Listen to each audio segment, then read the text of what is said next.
I'm Waddy Thompson, author of The Wise Guide to Winning Grants, and I'd like to share with you 10 of the most common grant writing mistakes. Remember these 10 points and you will put your grant ahead of the crowd. Number 1. Not following instructions.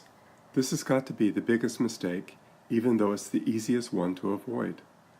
Funders receive thousands of grant proposals, and one way they sort the amateurs from the professionals is to see who followed directions. If the funder requires a 3-year budget, create one. If they want you to use paper clips instead of staples, use them. Number 2. Failing to thoroughly research the funder's interests. Each funder has an interest in making grants for a particular purpose, sometimes a very specific purpose. Many grant proposals never have a chance for success because of superficial research. It's not enough to know that the foundation makes grants for education. Do they support K through 12, adult education?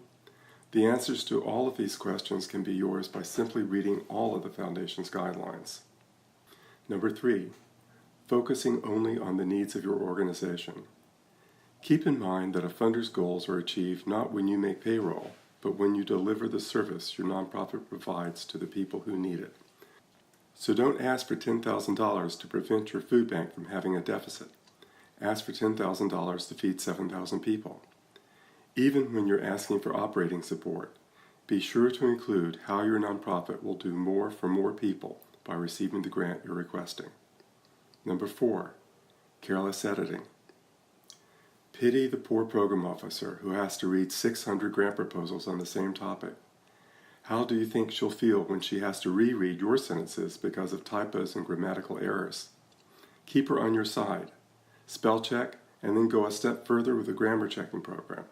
And if possible, have a friend proofread it. Number 5, preaching to the choir.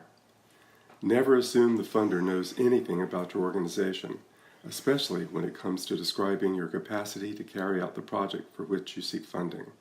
And while you're at it, avoid catchphrases and jargon. Clear, simple language always wins the day. Number 6, not asking for the money. You wouldn't believe how many people forget to include the amount they want in the proposal. The people at the foundation aren't mind readers. Be explicit, usually in the first sentence or two, about how much money you would like them to give you. Number 7, asking for the wrong amount. In your research, you should determine what size grants the funder has made to organizations similar to yours.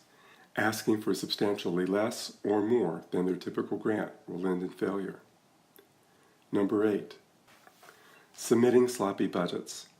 You may be familiar with 3 or 4 budgets for programs like the one for which you're seeking funding, but the program officer at the funder has seen hundreds, if not thousands, of similar budgets.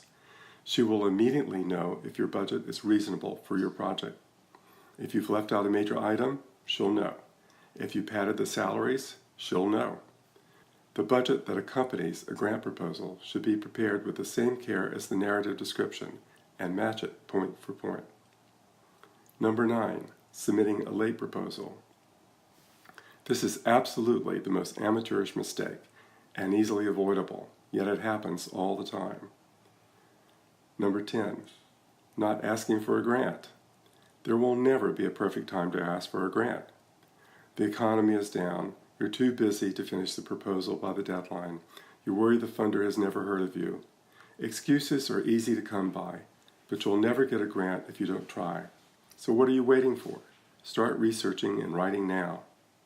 You can find additional free fundraising resources on my website at grantadvisor.com. That's grantadvisor.com.